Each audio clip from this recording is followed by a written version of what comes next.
Tengan buenas noches, hermanos. Señor les bendiga a cada uno de ustedes. Y vamos a abrir nuestra Biblia en el libro de Ageo, del profeta Ageo. Estamos en el estudio y quedan ya 3 mensajes nada más con ¿verdad? Y vamos a terminar ahí el libro de Ageo.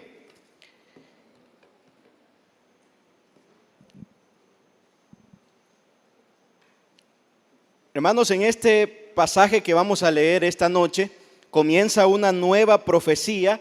Digamos, el profeta a lo largo de su libro desarrolla 3 profecías y en el pasaje que comenzamos justo esta noche es el tercer mensaje que el profeta le va a dirigir al pueblo. Es, digamos, ya como su tercer sermón o su tercera profecía. Para recordar y resumir lo que hemos visto hasta ahora, yo quiero que veamos una imagen que va a aparecer ahí, una diapositiva, que nos resume las profecías que o la primera y segunda profecía. En la primera profecía, como va a ver ahí en la pantalla y vamos a ir recordando, está en el capítulo 1, ¿verdad? Los primeros 15 versículos. Esa es la primera profecía y en el versículo 1 aparece identificada la fecha, el mes en que esta profecía ocurre. Habíamos dicho que esta profecía era porque el pueblo se había olvidado de construir el templo, lo habían dejado ahí en el suelo, ¿verdad? Mientras sus casas les habían dado gran interés y habían invertido en ellas, habían dejado la casa de Dios, el templo, en ruinas. En primer lugar, en ese capítulo vimos cuáles eran los impedimentos que el pueblo tenía por las cuales no habían construido la casa de Dios. Ellos estaban entendiendo mal el tiempo. Creían que no era tiempo de construir la casa de Dios y además de eso habían cambiado sus prioridades. Habían dado como más importante sus propias casas y habían cambiado la prioridad del templo y la presencia de Dios en medio de ellos. Ese fue el primer mensaje. Luego, en esta primera profecía también vimos las consecuencias que tuvieron por dejar de construir la casa de Dios. Ahí recuerden, había 5 comparaciones poéticas que Ageo hizo. Siembran mucho, pero su cosecha es poca, ¿verdad? Comen, pero no se sacian. Beben, pero no quedan satisfechos. Se visten y no se calientan. Trabajan, pero su jornal cae en saco roto. Esas eran las consecuencias que el pueblo estaba sufriendo y eso es lo que vimos luego. Se hace el llamado para reconstruir la casa de Dios. Vayan a buscar madera, suban al monte, traigan madera. Y el Señor les prometía, y si lo hacen, yo voy a glorificarme en medio de ustedes. Entonces Él les da la causa, les da las consecuencias y los anima a que vayan a levantar el templo. Luego hay un juicio por dejar de construir la casa de Dios. Se les recuerda nuevamente el juicio. En ese momento vimos la sequía que había afectado al pueblo y cómo su trabajo no había sido recompensado como ellos esperaban. Y finalmente en esta profecía vimos los elementos necesarios para reconstruir la casa de Dios, ¿verdad? Necesitaba el pueblo temor a Dios, arrepentirse, escuchar la palabra y un avivamiento espiritual. Ahora, después de esta primera profecía, la Biblia dice ahí en el libro de Ageo que el pueblo se levantó y se decidieron a hacer lo que Dios les estaba pidiendo. Ellos escucharon al profeta y dijeron, está bien, vamos a reconstruir la casa de Dios, y comenzaron las obras. Sucede entonces que en la segunda profecía, en el capítulo 2, la gente que está reconstruyendo el templo se comienza a dar cuenta que no tiene el lujo y los recursos que tenía el templo de Salomón. Ellos recuerdan el templo que Salomón había construido y ese templo estaba lleno de oro, estaba lleno de plata, estaba lleno de adornos costosos, pero se dan cuenta que el trabajo que están haciendo no es tan parecido, no es tan lujoso. Y entonces la segunda profecía, más o menos 50 días después, Ageo les vuelve a dar una profecía y les habla una vez más de ¿qué les puede impedir seguir trabajando en la casa de Dios? Y además les hace una serie de promesas para los que construyen la casa de Dios. Él les promete, si la construyen, yo estaré con ustedes. Yo soy fiel a mi pacto. Él les da otra promesa. Él dice, yo soy el dueño del oro. y de la plata todo es mío, ustedes no se preocupen, lo que les ha de faltar para construir el templo yo lo tengo, porque mío es el oro y mío es la plata. Y luego les hace una promesa, digamos, mesiánica también, ¿verdad? La gloria postrera será mayor que la primera, es decir, yo derramaré una gloria mayor sobre el templo. Así que los anima a trabajar en medio de esa situación. Es así como llegamos entonces a la tercera profecía. En la primera profecía el pueblo se anima y comienza a trabajar. En la segunda profecía, cuando se están desanimando, ¿le ha pasado a usted alguna vez estarse desanimando de algo, verdad? Entonces ellos están desanimando y el profeta 50 días después se levanta para dar un nuevo mensaje y darles las promesas de Dios al construir la casa.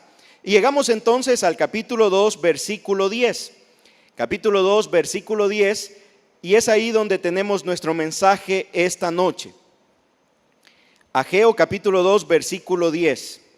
Dice: a los 24 días del 9º mes, en el 2º año de Darío, vino palabra de Jehová por medio del profeta Ageo, diciendo: así ha dicho Jehová de los ejércitos, pregunta ahora a los sacerdotes acerca de la ley, diciendo: si alguno llevare carne santificada en la falda de su ropa, y con el vuelo de ella tocare pan o vianda o vino o aceite o cualquier otra comida, ¿será santificada?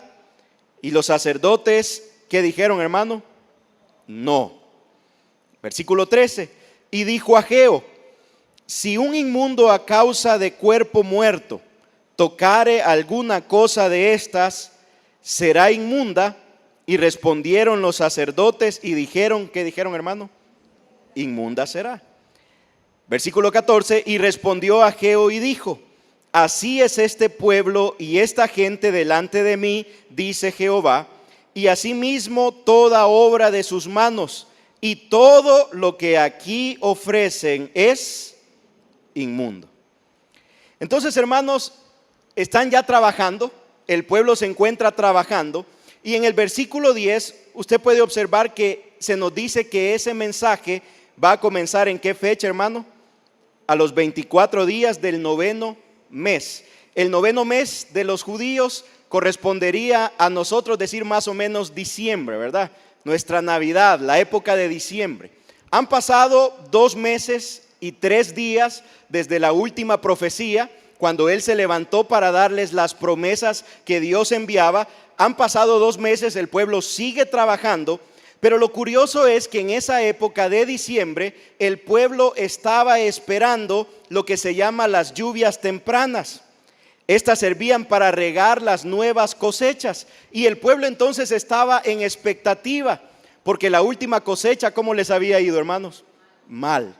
La tierra había sufrido una gran sequía, la mayoría de las cosechas se habían perdido y ahora cuando están esperando las lluvias tempranas, como un agricultor que está esperando el momento preciso para sembrar la milpa, ¿verdad? No sembrarla antes, no sembrarla después. Ellos están esperando las primeras lluvias y obviamente entonces, después de haber experimentado una temporada de sequía, de escasez y de desaliento por una mala cosecha, la pregunta que ellos tienen en la cabeza es: ¿qué va a pasar ahora?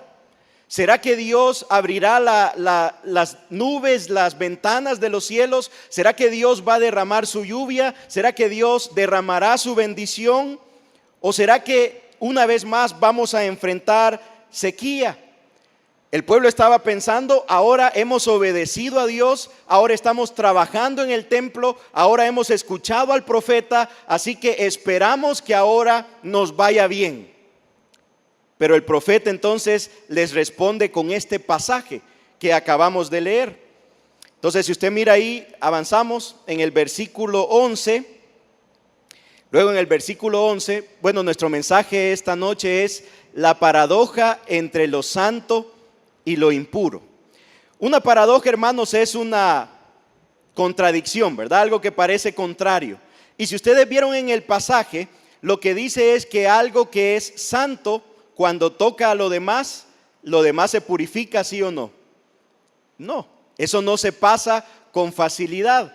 Pero cuando Ageo pregunta por lo inmundo, si lo inmundo toca algo más, ¿eso se va a quedar inmundo e impuro, sí o no? Sí. O sea, lo impuro se pasa con gran facilidad, pero lo santo es difícil pasarlo y no se va a pasar únicamente a través del contacto. Por eso decimos una paradoja.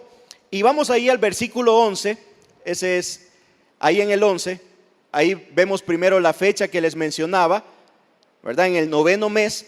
Pero mire, luego el Señor envía al pueblo y le dice, pregúntale a quiénes, dice ahí, hermano, a los sacerdotes. El Señor dice, pregúntale Ageo le dice al pueblo, ¿verdad? Hablando en nombre del Señor, pregúntale a los sacerdotes, ¿cómo se transfiere lo santo y cómo se transfiere lo inmundo, lo impuro? Pregúntales.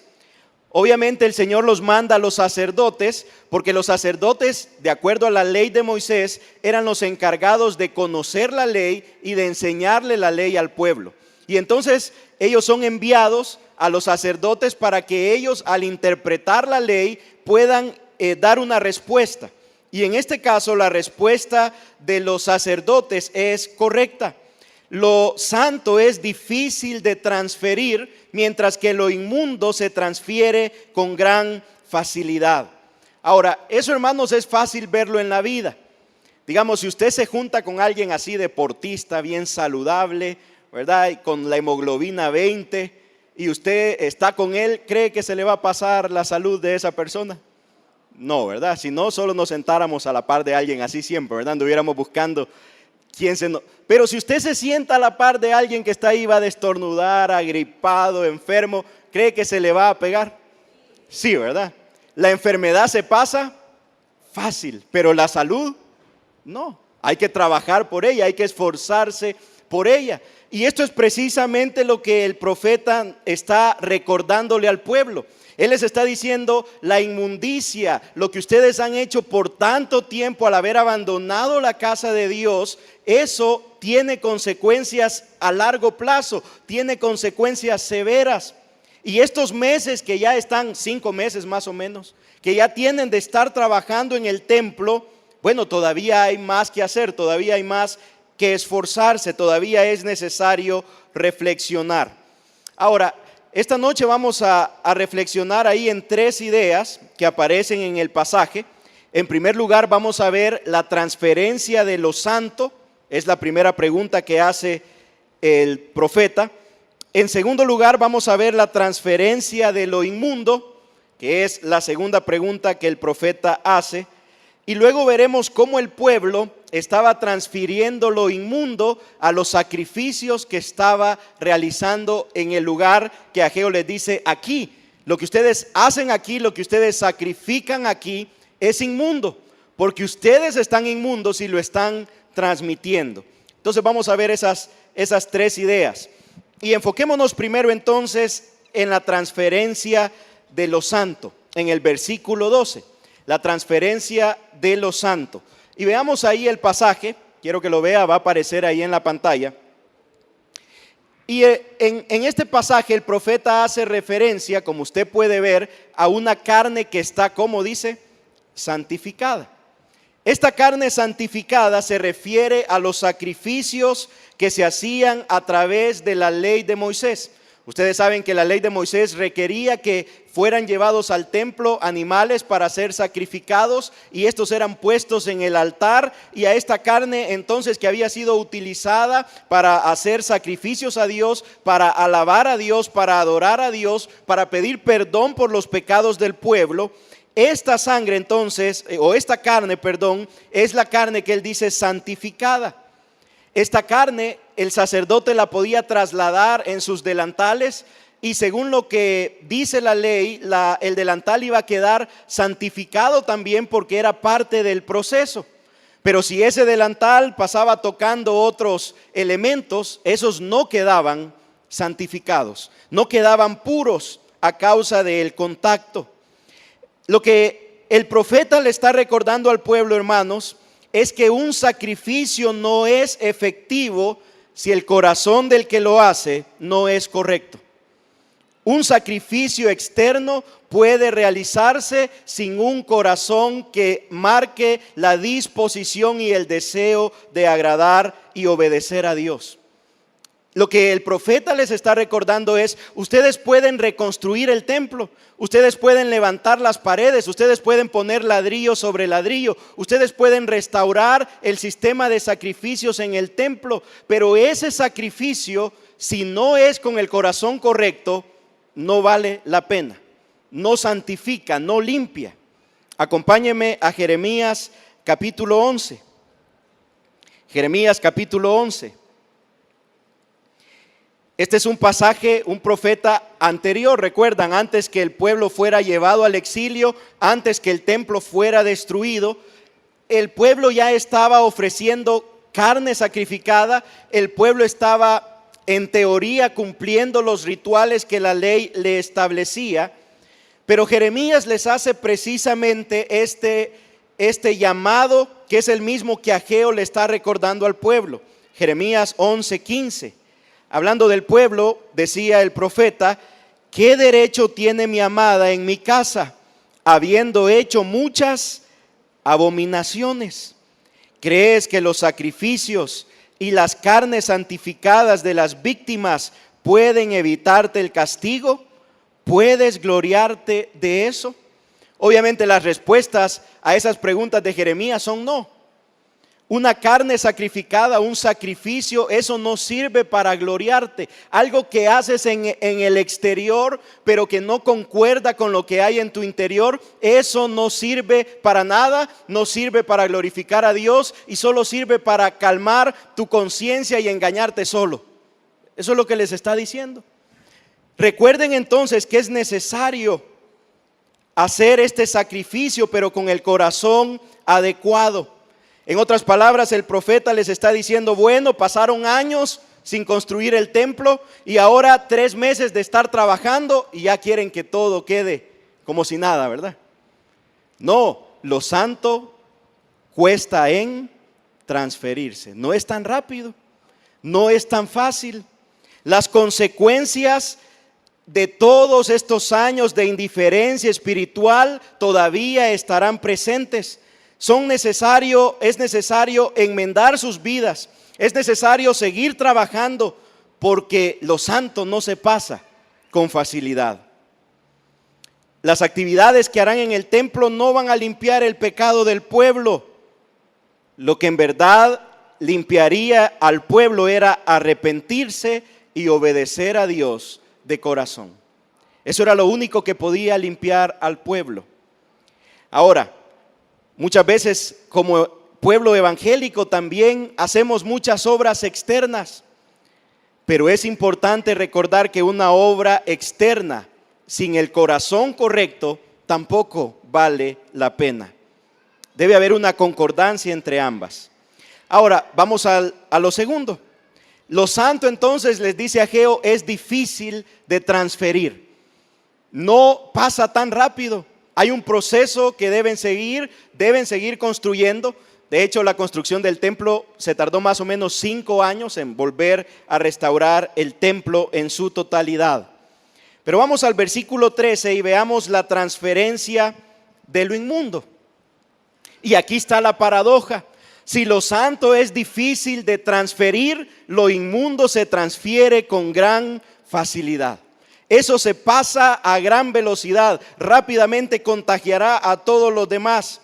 La ley de Moisés, si usted mira Números 19, la ley de Moisés establece con claridad esta transmisión de lo inmundo de una persona hacia otras personas o hacia todos los objetos que la persona impura tocaba.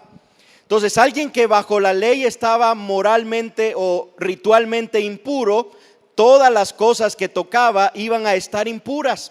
En algunos casos esta persona tenía que aislarse por un día y lavarse, o en algunos casos tenía que aislarse hasta por 7 días sin tocar otras personas, sin tocar nada, porque si lo hacía, lo inmundo se iba a transferir. Números 19:22. Números 19:22 decía la ley de Moisés: y todo lo que el inmundo tocare será, ¿qué, hermano? Inmundo. y la persona que lo tocare será inmundo hasta la noche. Es decir, hay una gran cantidad de maneras. Usted puede leer ahí la ley, la legislación de Moisés, y había una gran cantidad de maneras que alguien podía quedar impuro. Pero la labor de esta persona que quedaba impuro era aislarse para evitar que lo impuro se transfiriera a otros objetos, a otras personas, porque eso es como la gripe, ¿verdad? Usted estornudó y dejó el virus ahí en la puerta y alguien más llegó y se quedó impuro. Eso es lo que estaba sucediendo acá también. Ahora, quiero que veamos un ejemplo de cómo esto impuro se transmite y de un personaje en el Antiguo Testamento. Vayamos a Jueces capítulo 14. Entonces, lo impuro, esto se transfiere con gran facilidad, ¿verdad? Lo malo se pega rápido, pues. Lo malo se pega a gran velocidad. Por eso es que a uno le decían, ¿verdad? No me gusta esa amistad que tenés. Nunca le dijeron eso, hermano. No se junte con ese niño. Jueces 14 y versículo 8.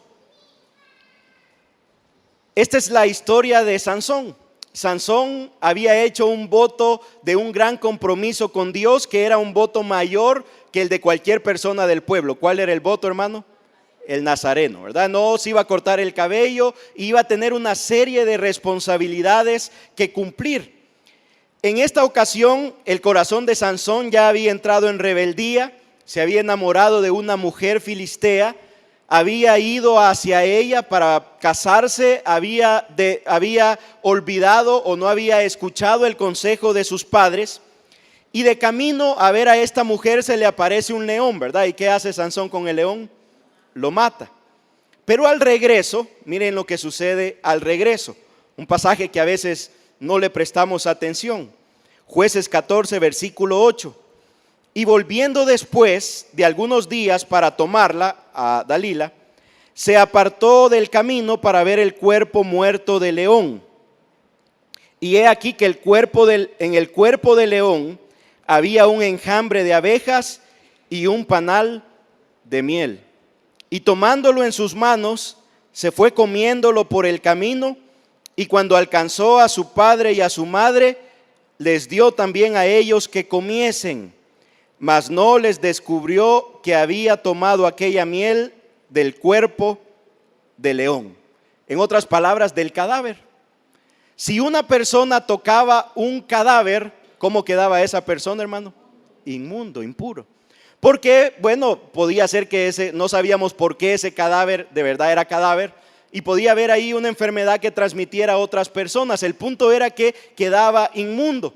Pero Sansón, conociendo la ley, usted puede leer Levítico 11, donde era claro que cualquiera que tocaba un cadáver debía ser inmundo.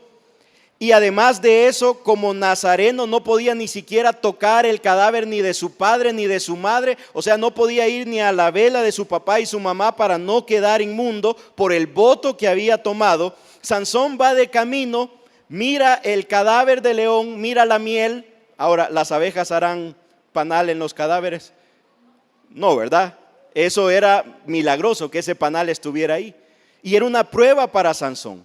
Y Sansón entonces se llena de inmundicia, pero mire qué es lo que pasa tan rápido al momento de alcanzar a sus padres. ¿Qué sucede? La inmundicia se traspasa. Al rato el papá ya comió del panal, al rato la mamá comió del panal, y ellos ni siquiera saben de dónde salió el panal, pero la inmundicia está avanzando. Yo no sé con quién más después hablaron los papás de Sansón, pero lo que había sucedido siguió expandiéndose porque la inmundicia corre con gran facilidad. No le bastó a Sansón hacerse inmundo a sí mismo, romper su voto de nazareo, pero además compartió la miel haciendo que otros fueran impuros. Porque cuando alguien está impuro, quiere que otros también lo estén. Y entonces la impureza corre. Ahora, ese principio de la impureza es tan claro para nosotros en el Nuevo Testamento. Quiero que veamos 3 pasajes. Primera de Corintios 5:11. Mire qué tan claro es que ese principio de cuidarnos de la inmundicia sigue estando presente a lo largo de toda la Biblia. En el Nuevo Testamento constantemente se nos aconseja ser cuidadosos de no transferir la inmundicia, de cuidarnos de la maldad, de cuidarnos de, ¿verdad?, de que no se nos traslade. Primera de Corintios 5:11. Pablo les dice: más bien os escribí que no os juntéis con ninguno que llamándose hermano es fornicario, avaro, idólatra, maldiciente, borracho o ladrón. Con ese ni a pupusas, hermano. Nada. No vaya a ser que en la pupusa le traslade algo, ¿verdad? Cuando le pase el bote de curtido, tenga cuidado, dice Pablo. Con ese no se junte, porque ese dice que es hermano, pero su forma de vida es de un no creyente. Entonces tenga cuidado, porque ese está lleno de inmundicia y se la va a transferir. Cuídese, no coma con él. Adelante al 15:33, ahí mismo. Primera de Corintios 15:33. Ya hoy si va a comer pupusas después del culto, no va a dejar que le pasen el bote, ¿ve? Se va a levantar usted y lo va a agarrar, ¿ve? Primera de Corintios 15:33. No erréis, las malas conversaciones corrompen las buenas costumbres. La NBI lo traduce las malas compañías. ¿Verdad? Es que uno tiene eso, ¿verdad? Ahora, aquí está hablando de la convivencia y la relación con esas personas. Por ejemplo, está hablando que cuando usted tiene un problema, no va a ir donde su amigo de bachillerato, ¿verdad?, que no es cristiano, a hablar con él. Porque las malas compañías, las malas conversaciones han de corromper las buenas costumbres. Y me llama la atención, dice no erréis. La NBI dice no se engañen. O sea, no se engañen, porque uno dice yo lo voy a influir, ¿verdad? No, si él cuando esté a la par mía va a empezar a ser santo, va a empezar a hablar igual que yo, va a tener deseos de amar a Dios. No, no se engañen, dice Pablo, porque si tienes malas compañías se van a corromper. Por eso todos aquellos dichos que son famosos, ¿verdad? El que anda entre la miel, algo bien, ¿verdad? No me va a pasar las del Chavo, ¿verdad? Que no, nunca le pegaba los dichos. El que, ¿cómo dice el otro? El que anda con lobos, a aullar aprende, ¿verdad? Dime con quién andas, te diré quién eres. Todo eso, ¿verdad? Está ahí. Las malas compañías corrompen las buenas costumbres. Y un versículo más en Judas, casi allá llegando a Apocalipsis. Aquí, hermanos, podríamos ver tantos textos que hablan de cuidarnos de no adquirir la inmundicia. Judas capítulo, bueno, solo hay uno, capítulo 1, verso 22. Judas habla de los falsos maestros y ese es el tema principal de él y nos da una serie de características de los falsos maestros. Pero al final de su carta, en el versículo 22, este es el llamado para los creyentes. A algunos que dudan, dice el versículo 22, ¿qué hay que hacer? Ahí está el primer nivel. Esa persona está dudando. Estos son los que son engañados por los falsos maestros. Y dice, hay gente que duda.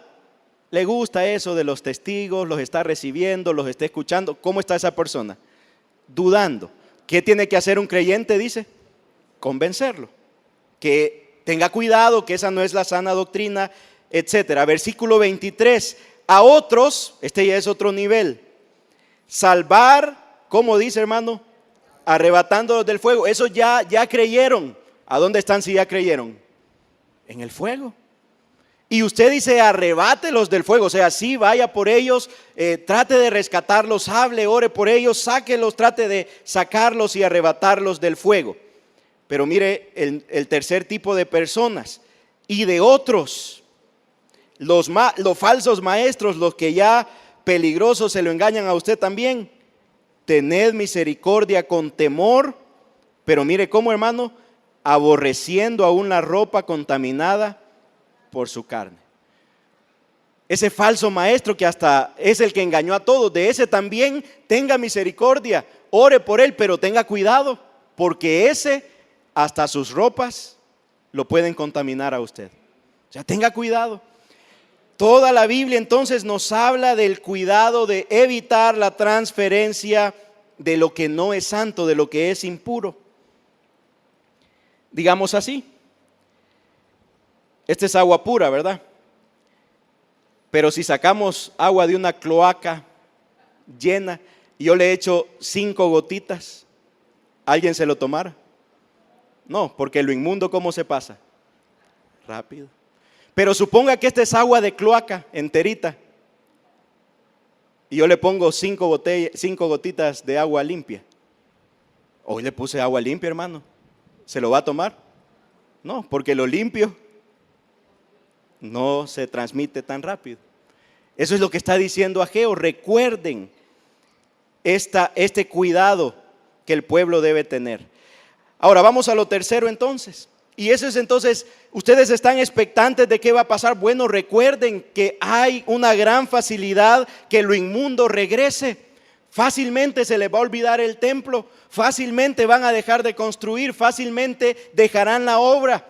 Pero lo santo requiere que continuemos, que avancemos. Ahora, lo siguiente, hermanos, es que el pueblo estaba transfiriendo lo inmundo. Es por eso que Ageo les dice en el versículo 14, todo lo que aquí ofrecen es inmundo. Me llama la atención que no dice algunas cosas, él dice todo. Ese aquí, lo más probable es que se refiera al altar que habían levantado para hacer sacrificios. Eso lo puede leer en Esdras 3. Cuando ellos regresaron de la cautividad, llegaban con un gran deseo de poder adorar a Dios. No había templo, pero lo primero que hicieron fue hacer un altar temporal para poder ofrecerle sacrificios a Dios. El tiempo pasó, no trabajaron en el templo, pero había quedado ese altar. Y en ese altar ellos llegaban a ofrecerle sacrificios a Dios. Y Él les dice, lo que han estado ofreciendo en ese altar, eso es inmundo. Porque pudiendo haber reconstruido el templo, no lo han hecho. Y a pesar de tener eso en su corazón, todavía vienen a ofrecer sacrificios aquí al altar. Tienen esa cambio de prioridades, están preocupados por su casa, han hecho grandes casas llenas de lujo, tienen el altar ahí en medio del templo destruido y vienen ahí a su sacrificio. Eso es, les dice el Señor, inmundo. Porque no me están dando lo mejor, porque no me están dando todo, me están dando lo que sobra. El pueblo, hermanos, en su desobediencia de construir el templo, estaba transmitiendo su inmundicia a los sacrificios. Y entonces los sacrificios no tenían ningún valor porque iban llenos de inmundicia. ¿Se acuerdan lo que Samuel le dijo a Saúl? ¿Se complace el Señor en los holocaustos y en las víctimas, o en que se obedezca la palabra de Jehová? Ciertamente el obedecer es mejor que los sacrificios, y prestar atención es mejor que la grosura de los carneros. Dios no se glorifica en el sacrificio que haces, le dijo, sino en un corazón obediente, humillado delante de Dios. Ahora, en la actualidad, hermanos, usted y yo también traemos ofrendas. Qué triste sería traer ofrendas y que el Señor diga, todo lo que ahí ofreces es inmundo.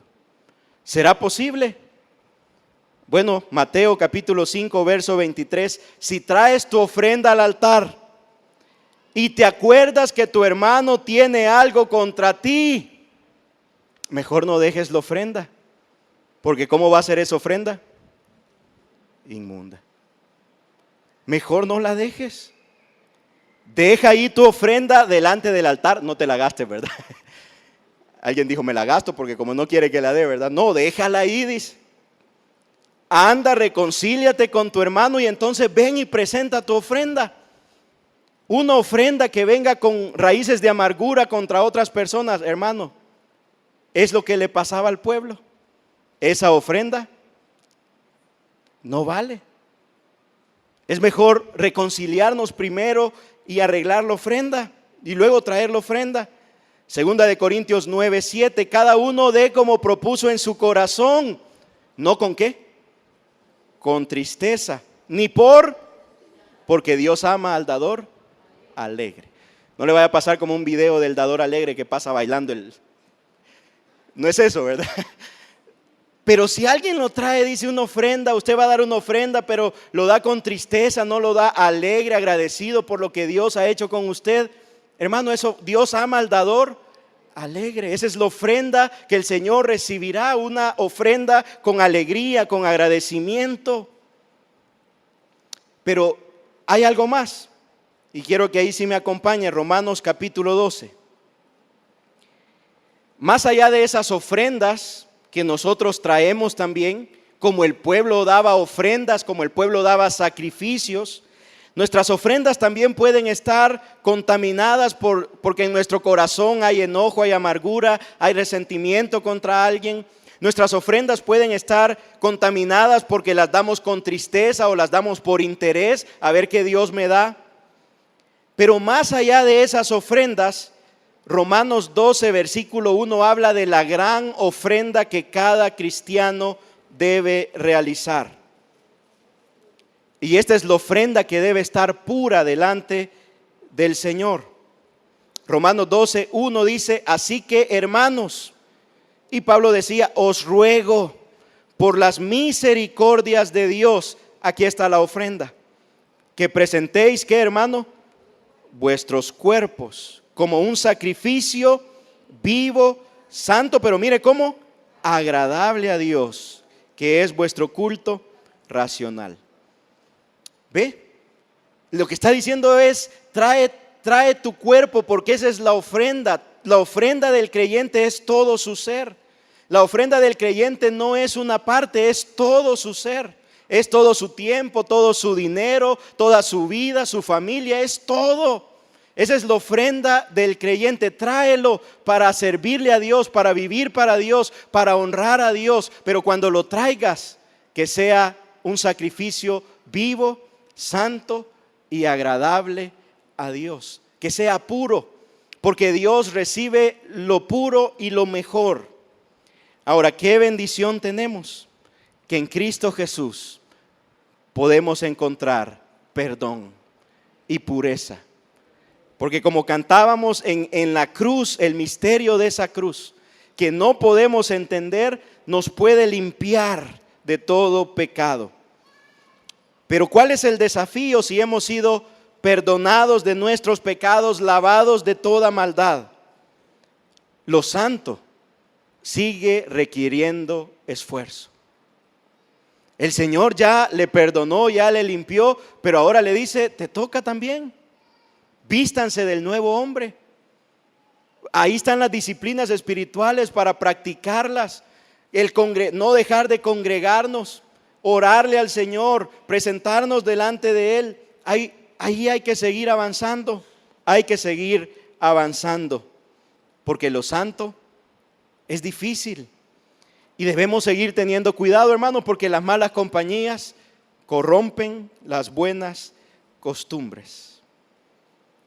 Somos llamados hoy a seguir edificando la obra de Dios con las misiones, nos recordó hermana Elcita, discipulando a otros, pero eso debemos hacerlo con alegría, con intenciones correctas, con deseos de servirle a Dios. Porque el Señor quiere que le sirvamos con manos limpias y corazones puros. Ahí donde está, quiero invitarle a que pueda cerrar sus ojos e inclinar su rostro por unos minutos.